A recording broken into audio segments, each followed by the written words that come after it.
નમસ્કાર મિત્રો, સ્વાગત છે તમારું એચએનજીયુ સ્ટડી પોઈન્ટ યુટ્યુબ ચેનલના એક નવા વિડીયોમાં. પોસ્ટ ઓફિસ ભરતી માટે ઓનલાઈન ફોર્મ કેવી રીતે ભરવું એના વિશેની વાત આપણે આજના આ વિડીયોની અંદર કરવાના છીએ. રજીસ્ટ્રેશન કરવાથી લઈ છેક છેલ્લે પ્રિન્ટ કેવી રીતે નીકાળવી ત્યાં સુધીની તમામ માહિતી તમને આજના આ વિડીયોની અંદર આપવામાં આવશે. તો વિડીયોના અંત સુધી જરૂરથી બનેલા રહેજો.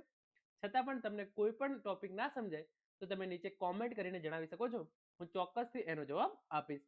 તો ફોર્મ ભરવા માટે સૌપ્રથમ જે આ ઓફિશિયલ વેબસાઇટ છે india.post.gov.in/gds ઓનલાઈન એંગેજમેન્ટ, આ વેબસાઇટની લિંક છે એ નીચે ડિસ્ક્રિપ્શન બોક્સની અંદર આપવામાં આવેલી છે. તમારે આ વેબસાઇટ છે એના પર આવી જવાનું છે. જેવા તમે આ વેબસાઇટ પર આવશો આ મુજબનું ઇન્ટરફેસ જે છે એ તમારા સામે આવી જશે, જેની અંદર ઇમ્પોર્ટન્ટ ડેટ્સ આપવામાં આવેલી છે. 31/1/2026 થી રજીસ્ટ્રેશન કરવાનું શરૂ થયું છે.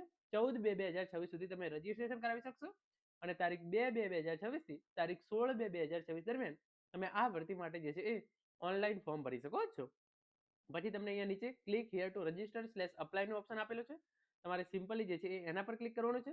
જેવું તમે એના પર ક્લિક કરશો તમારા સામે જે છે એ બે ઓપ્શન આવશે. એક છે કેન્ડિડેટ લોગિન અને બીજો ઓપ્શન છે ન્યૂ કેન્ડિડેટ રજીસ્ટ્રેશન. તો તમે જે છે એ રજીસ્ટ્રેશન તમારું ના કરાવેલું હોય તો તમારે ન્યૂ કેન્ડિડેટ રજીસ્ટ્રેશન પર ક્લિક કરવાનું છે અને એના પછી તમારે જે છે એ તમારું રજીસ્ટ્રેશન થઈ ગયું હોય તો તમારે જે છે એ કેન્ડિડેટ લોગિન પર ક્લિક કરવાનું છે. તો પહેલા ન્યૂ કેન્ડિડેટ રજીસ્ટ્રેશન પર તમારે ક્લિક કરવાનું છે. અહીંયા તમારે તમારો જે છે એ મોબાઈલ નંબર છે એ નાખવાનો છે. પછી મોબાઈલ નંબર પર એક ઓટીપી આવશે, એ ઓટીપી તમારે જે છે એ નાખવાનો છે. પછી તમારું જે ઈમેલ એડ્રેસ હોય તમારે ઈમેલ એડ્રેસ નાખવાનું છે. એ ઈમેલ એડ્રેસ પર એક ઓટીપી આવશે, એ ઓટીપી નાખવાનો છે અને એના પછી તમારે સિમ્પલી જે છે એ નેક્સ્ટ પર ક્લિક કરી દેવાનું છે. બંને ઓટીપી નાખી તમે નેક્સ્ટ પર ક્લિક કરશો તો અહીંયા તમારે જે છે એ તમારું આખું નામ નાખવાનું છે. જે પ્રમાણે તમારા જે છે એ 10માની માર્કશીટમાં નામ હોય એ પ્રમાણે અહીંયા આખું નામ નાખવાનું છે. તમારી ડેટ ઓફ બર્થ છે તમારે જે છે એ અહીંયાથી સિલેક્ટ કરી લેવાની છે. એના પછી તમારી જે જેન્ડર છે એ તમારે જે છે અહીંયા સિલેક્ટ કરી લેવાની છે. તમારા પિતાનું નામ જે છે એ તમારે અહીંયા નાખવાનું છે. જે પ્રમાણે ધોરણ 10ની માર્કશીટની અંદર પાછળ તમારા પિતાનું નામ હોય તો એ પ્રમાણે તમારું પિતાનું નામ જે છે એ અહીંયા નાખવાનું છે. તમારી માતાનું નામ જે છે એ અહીંયા નાખવાનું છે અને અહીંયા જે કોમ્યુનિટી છે એમાંથી જો તમે જનરલ કેટેગરીમાંથી આવતા હોય તો યુઆર સિલેક્ટ કરવાનું છે. બાકી ઓબીસી, એસસી, એસટી, ઈડબ્લ્યુએસ પ્રમાણે તમારી જે પણ કેટેગરી તમને લાગુ પડતી હોય એ તમારે જે છે એ અહીંયાથી સિલેક્ટ કરી અને કમ્પ્લીટ રજીસ્ટ્રેશનનું જે આ બટન દેખાય છે તમારે એના પર ક્લિક કરી દેવાનું છે. જેવું તમે કમ્પ્લીટ રજીસ્ટ્રેશન પર ક્લિક કરશો આ પ્રમાણે તમારો જે રજીસ્ટ્રેશન નંબર છે એ તમારા સામે આવી જશે અને તમે અહીંયા લખ્યું છે, શું લખ્યું છે? Your registration has been initiated successfully. Your registration number and password will be sent to your registered mobile number within 10 minutes. If you do not receive them within this time, please re-register. In case of failure, a notification will be sent to your registered email ID. તો આ પ્રમાણે તમારો જે registration number છે અને password છે એ તમારા mobile number પર જે છે એ મોકલી આપવામાં આવશે. જેવો તમારે તમારા મોબાઈલ નંબર પર તમારો રજીસ્ટ્રેશન નંબર અને જે છે એ પાસવર્ડ મળી જાય તો તમારે જે અહીંયા કેન્ડિડેટ લોગિનનો ઓપ્શન આપેલું છે એના પર ક્લિક કરવાનું છે. જેવું તમે કેન્ડિડેટ લોગિન પર ક્લિક કરશો અહીંયા તમારા સામે એટલી ઇન્સ્ટ્રક્શન આવશે, એને તમારે વાંચી અને પ્રોસીડ ટુ લોગિન છે એના પર ક્લિક કરી દેવાનું છે. પછી જે તમારા મોબાઈલ નંબર પર યુઝર આઈડી અને પાસવર્ડ મોકલવામાં આવ્યો હોય એ તમારે જે છે એ યુઝર આઈડી અહીંયા નાખવાનું છે, જે પાસવર્ડ હોય અહીંયા નાખવાનું છે. એના પછી તમારે લોગિન પર ક્લિક કરવાનું છે. જેવું તમે લોગિન પર ક્લિક કરશો તમારા મોબાઈલ નંબર પર એક ઓટીપી મોકલવામાં આવશે. એ ઓટીપી તમારે અહીંયા નાખી જે આ વેરીફાઈ અને લોગિનનો ઓપ્શન દેખાય છે તમારે એના પર ક્લિક કરી દેવાનું રહેશે. જેવું તમે વેરીફાઈ અને લોગિન પર ક્લિક કરશો આ પ્રમાણેનું જે પોર્ટલ છે એ તમારા સામે ખુલી જશે, જેની અંદર ફોર્મ ભરવાની છેલ્લી તારીખ 16 ફેબ્રુઆરી 2026 જે છે એ દર્શાવેલી છે. તમે એના વિશે વધારે ઇન્ફોર્મેશન જોવા માંગતા હોય તો વ્યૂ નોટિફિકેશન પીડીએફ છે એના પર પણ ક્લિક કરી શકો છો. તો અહીંયા તમને જે ઓપ્શન જોવા મળી રહ્યો છે અપ્લાય ઓનલાઈન, તમારે સિમ્પલી જે છે એ એના પર ક્લિક કરી દેવાનું છે. તો જેવું તમે અપ્લાય ઓનલાઈન પર ક્લિક કરશો તમારે જે છે એ સિલેક્ટ નોટિફિકેશનમાંથી ગ્રામીણ ડાક સેવક ઓનલાઈન એંગેજમેન્ટ શેડ્યુલ 1 જાન્યુઆરી 2026 સિલેક્ટ કરવાનું છે. તો ફરીથી તમારા સામે જે છે એ આ આખું ફોર્મ જે છે એ ભરાઈ જશે. આખું ફોર્મ જે છે એ ખુલી જશે. તમારે જે આખું ફોર્મ છે એ 4 સ્ટેપની અંદર ભરવાનું રહેશે. પહેલા તમારે તમારી પર્સનલ ડિટેલ છે એ નાખવાની છે. એના પછી તમારે તમારી જે એજ્યુકેશન ડિટેલ છે એ નાખવાની છે. તમારું પોસ્ટ પ્રેફરન્સ એટલે કે તમે જે છે એ કયા જિલ્લાની અંદર કઈ પોસ્ટ ઓફિસ માટે ફોર્મ ભરવા માંગો છો તમારે એ નાખવાનું છે. અને છેલ્લે તમારે જે છે એ ફોટો અને સિગ્નેચર અપલોડ કર્યા પછી ફોર્મ જે છે એ સબમિટ કરવાનું છે. અને તમારે જો ફી ભરવાની થતી હોય તો તમારે જે છે એ ફી ભરવાની છે. કોને કોને ફી ભરવાની થશે? જનરલ કેટેગરી, ઓબીસી કેટેગરી અને ઈડબ્લ્યુએસ કેટેગરીના જે પુરુષ ઉમેદવારો છે એમણે જે છે એ ફી ભરવાની થશે. બાકીના ઉમેદવારો જે છે એ ફી ભરવાની થતી નથી. તમામ કેટેગરીની મહિલા ઉમેદવારો, એસસી કેટેગરી, એસટી કેટેગરી અને જે દિવ્યાંગ કેટેગરીના પુરુષ અને મહિલા ઉમેદવારો છે એમણે એક પણ રૂપિયો જે છે એ ફી ભરવાની થશે નહીં. અહીંયા તમારી જે છે એ પર્સનલ ડિટેલ્સ, એની અંદર તમારું નામ જે છે એ આપેલું હશે, તમારું જે છે એ ફાધરનું નામ છે એ પણ આપેલું હશે, તમારી જે છે એ માતાનું નામ છે એ પણ તમને અહીંયા જ આપી દીધેલું હશે, તમારી ડેટ ઓફ બર્થ લખેલી હશે, તમારી જેન્ડર છે એ ઓલરેડી હશે, પછી તમારો મોબાઈલ નંબર આપેલો હશે, તમારું ઈમેલ આઈડી છે એ પણ અહીંયા આપેલું છે, તમારી કેટેગરી છે એ પણ જે છે એ અહીંયા આની રીતે આપેલી હશે.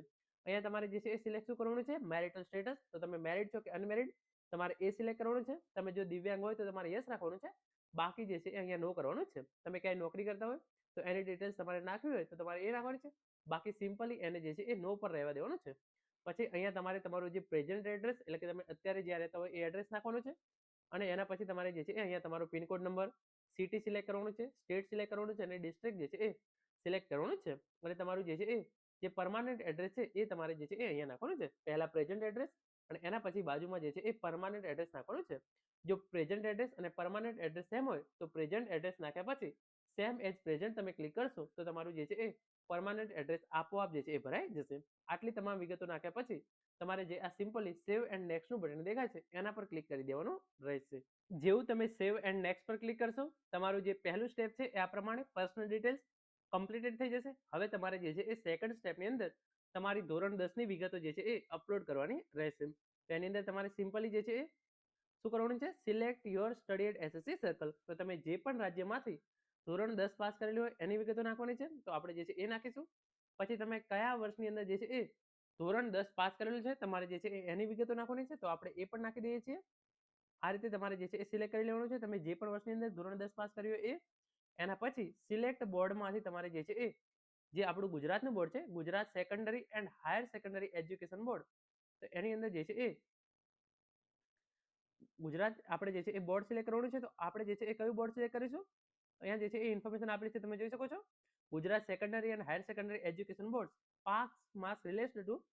તો આપણે જે છે એ એમાંથી અહીંયા જે આ તમને ઓપ્શન દેખાય છે એ સિલેક્ટ કરી લેવાનો છે, Gujarat secondary and higher secondary education board up to July 2010. અને આપણે જે છે એ તમે અહીંયા જોઈ શકો છો અલગ તમામ જે છે ઇન્ફોર્મેશન આપેલી છે. જો તમારે 2025 2002 થી 2025 વચ્ચે તમે પાસ કરેલું હોય તો જે છે એ ઉપરનું કરવાનું છે. બાકી તમારે જે છે એ આ સિમ્પલી જે છે એ સેન્ટ્રલ સીબીએસઈ બોર્ડ તમામ ઇન્ફોર્મેશન જે છે આપેલી છે, તો એમાંથી જે આ છે Gujarat secondary and higher secondary education board જે છે એ સિલેક્ટ કરી લેવાનું રહેશે. જેવું તમે એ સિલેક્ટ કરશો એના પછી તમારું જે છે એ એસએસસી મેમો નંબર માંગશે, તો એ તમારે જે છે એ જે તમારી ધોરણ 10ની માર્કશીટની અંદર તમારો જે સીટ નંબર આપવામાં આવેલો હોય એ સીટ નંબર તમારે જે છે એ અહીંયા નાખવાનો હોય છે. તો ચલો સીટ નંબર જે છે એ આપણે નાખી દઈએ છીએ. સીટ નંબર નાખ્યા પછી તમારે જે છે એ અહીંયા કયા વિષયની અંદર તમારે કેટલા માર્ક્સ આવે એ નાખવાનું છે. પછી તમારે જે છે એ કયો સબ્જેક્ટ તમારે જે છે અહીંયાથી સિલેક્ટ કરવાનો છે. આ 3 સબ્જેક્ટ જે છે એ કમ્પલસરી છે, એ બધાએ જે છે એ ભણેલા હશે. એના પછી તમે અહીંયા જોઈ શકો છો ચૂઝ સબ્જેક્ટની અંદર તમારે જે છે એ બીજા તમે જે વિષયની પરીક્ષા આપેલી હોય એ જે છે એ તમારે સિલેક્ટ કરવાનો છે. તો ચલો અહીંયા આપણે જે છે એ ગુજરાતી કરી લઈએ છીએ. પછી બીજું જે છે એ ઇંગ્લિશ પણ આપણે પરીક્ષા આપેલી હોય છે તો ઇંગ્લિશ તમારે સિલેક્ટ કરવાનું છે. અને એના પછી તમારે જે છે અહીંયા છેલ્લે સબ્જેક્ટ જે છે એ તમે સંસ્કૃત આપેલી હશે અથવા તો હિન્દી, તો આ રીતે તમારે જે છે એ સિલેક્ટ કરવાનું છે. અને પછી તમારે દરેક વિષયના જે છે એ માર્ક્સ નાખી દેવાના છે. તો ચલો અહીંયા જે છે એ સીટ નંબર છે એ હું નાખી દઉં છું. સીટ નંબર આ રીતે તમારે જે છે એ નાખી દેવાનો છે, તમારો જે પણ સીટ નંબર હોય એ. પછી તમારે જે છે એ દરેક વિષયમાં તમારે કેટલા માર્ક્સ આવેલા છે એ નાખવાના છે. તો પહેલો છે સાયન્સ એન્ડ ટેકનોલોજી અને માનવ જીવ વિજ્ઞાન. તો એમાંથી જે છે એ સાયન્સની અંદર આપણે કેટલા માર્ક્સ આવેલા છે એ જે છે હું નાખી દઉં છું. અહીંયા જે છે એ સાયન્સની અંદર આવેલા છે 38 માર્ક્સ. તો આ રીતે તમે જે છે એ માર્ક્સ નાખશો. પછી તમારે જે છે એ સોશિયલ સાયન્સ એટલે કે સામાજિક વિજ્ઞાનની અંદર કેટલા માર્ક્સ આવેલા છે તમે એ નાખશો અહીંયા. એના પછી જે ગણિત છે એની અંદર તમારે કેટલા માર્ક્સ આવેલા છે તો એના માર્ક્સ જે છે એ આપણે અહીંયા નાખી દઈશું. પછી જે તમારો ગુજરાતી વિષય છે એની અંદર તમારે કેટલા માર્ક્સ આવે છે તો તમારે જે છે એ માર્ક્સ નાખી દેવાના છે ગુજરાતીના. પછી તમારે અંગ્રેજીમાં કેટલા માર્ક્સ આવે છે એ નાખવાના છે, તો તમારે અહીંયા જે છે એ તમે માર્ક્સ નાખી દેશો.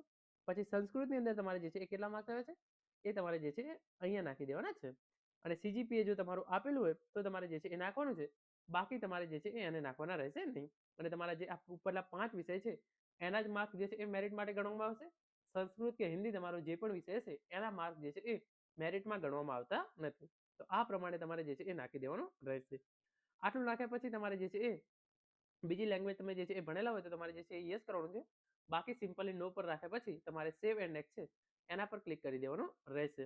તો જેવું તમે સેવ એન્ડ નેક્સ્ટ પર ક્લિક કરશો, એજ્યુકેશન ડિટેલ્સ સેવ સક્સેસફુલી આવી જશે.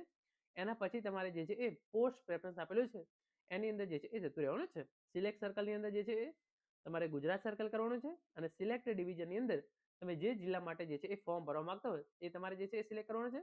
એના પછી એ જિલ્લાની તમામ પોસ્ટ જે છે એ તમારા સામે આવી જશે. તો અહીંયા જે છે એ તમને અલગ અલગ જે છે એ આવી રહી છે. તો એમાંથી તમારી જે પણ તમને પસંદગીની પોસ્ટ હોય એ તમારે જે છે એ સિલેક્ટ કરવાની રહેશે. તો અહીંયા તમે જે છે એ ફોર એક્ઝામ્પલ આપણે અહીંયા જે છે એ તમામ પોસ્ટ જોઈ લઈએ છીએ.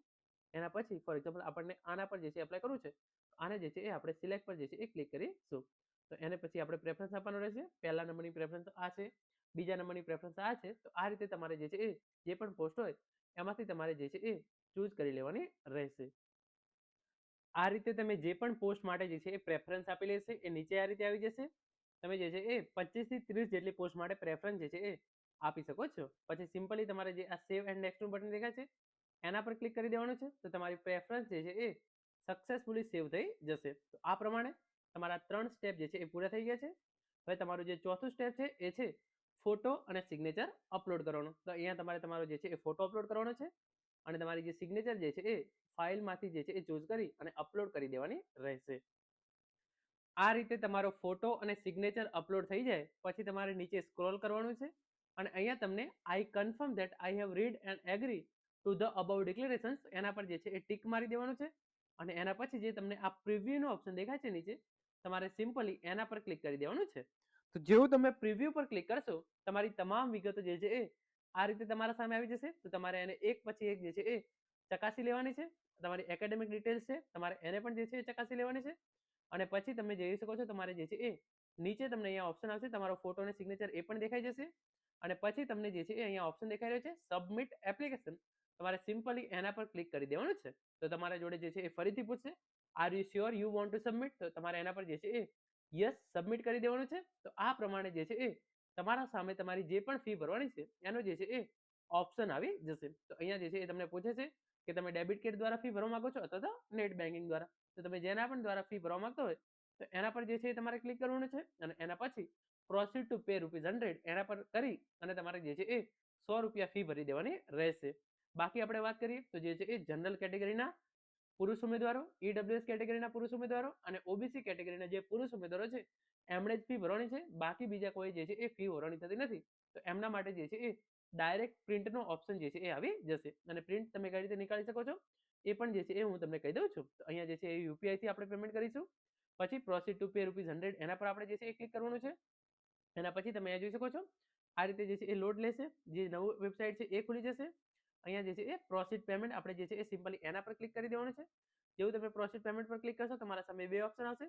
તમે યુપીઆઈ ક્યુઆર દ્વારા પેમેન્ટ કરવા માંગો છો અથવા તો યુપીઆઈ આઈડી દ્વારા. અહીંયા જે છે એ યુપીઆઈ ક્યુઆર દ્વારા જે છે હું પેમેન્ટ કરી દઉં છું. તો આ રીતે તમારે જે છે એ પેમેન્ટ કરી દેવાનું રહેશે. આ પ્રમાણે ચલો કે ના ઉપર તમે જે છે એ ક્લિક કરશો પછી તમારે જે છે એ તમારા સામે જે આ ક્યુઆર કોડ આવશે એ ક્યુઆર કોડને તમારે સ્કેન કરવાનો છે અને તમારે જે છે એ ₹100 તમારે જે છે એ પે કરી દેવાના રહેશે. તો ચલો આ રીતે જે છે એ અહીંયા ₹100 જે પેમેન્ટ છે એ મેં કરી દીધું છે. તો આ પ્રમાણે રીતે જે છે એ તમારું પેમેન્ટ જે છે એ થઈ જાય તો આ પ્રમાણે જે છે એ યોર ટ્રાન્ઝેક્શન ઇન પ્રોસેસ આ રીતનું ક્યુઆર કોડ આવશે. એકવાર તમારું પેમેન્ટ જે છે એ સક્સેસફુલ થઈ જશે તો આ ક્યુઆર કોડ જે છે એ અહીંયાથી હટી જશે. એન્ડ ત્યાં સુધી તમારે જે છે એ વેઇટ કરવાની છે. તો આપણું ટ્રાન્ઝેક્શન જે છે એ પૂરું થઈ ગયું છે. તો તમારું આ પ્રમાણેનું ટ્રાન્ઝેક્શન પૂરું થઈ જશે અને એના પછી તમને જે છે એ you will be redirected shortly in 5 second. તો આ પ્રમાણે જે છે એ તમામ ઇન્ફોર્મેશન આવી જશે અને તમને જે છે એ ફરીથી તમારું જે આ પેમેન્ટ છે એપ્લિકેશન સબમિટેડ સક્સેસફુલી જે છે એ આ રીતે આવી જશે. તો આ પ્રમાણે તમારી જે છે એ એપ્લિકેશન સક્સેસફુલ થઈ ગઈ છે. અને તમારે જો એની પ્રિન્ટ નીકાળવી તો તમારે ક્યાં જવાનું છે, તમારે જે છે એ અહીંયા ફરીથી ડેશબોર્ડ પર આવી જવાનું છે. જેવા તમે ડેશબોર્ડ પર આવશો માય એપ્લિકેશનની અંદર તમારે જતું રહેવાનું છે અને માય એપ્લિકેશનની અંદર તમે જોઈ શકો છો જે આ ડાઉનલોડ પીડીએફ નો ઓપ્શન છે તમે એના પર ક્લિક કરી તમારી પીડીએફ જે છે એ ડાઉનલોડ કરી શકો છો. તમારી જે આ પીડીએફ છે એ આ રીતે ડાઉનલોડ થઈ જશે અને આ રીતે ડાઉનલોડ થઈ તમારા સામે જે છે એ આવી જશે. તો આ રીતે તમે જે છે એ પોસ્ટ ઓફિસ ભરતી માટે ઓનલાઈન ફોર્મ ભરી શકો છો. આશા રાખું છું આજનો આ વિડીયો જે છે તમને ચોક્કસથી ગમશે. Thank you so much for watching અને તમારા પ્રશ્નો જે પણ હોય એને કોમેન્ટ કરવાનું ભૂલતા નહીં.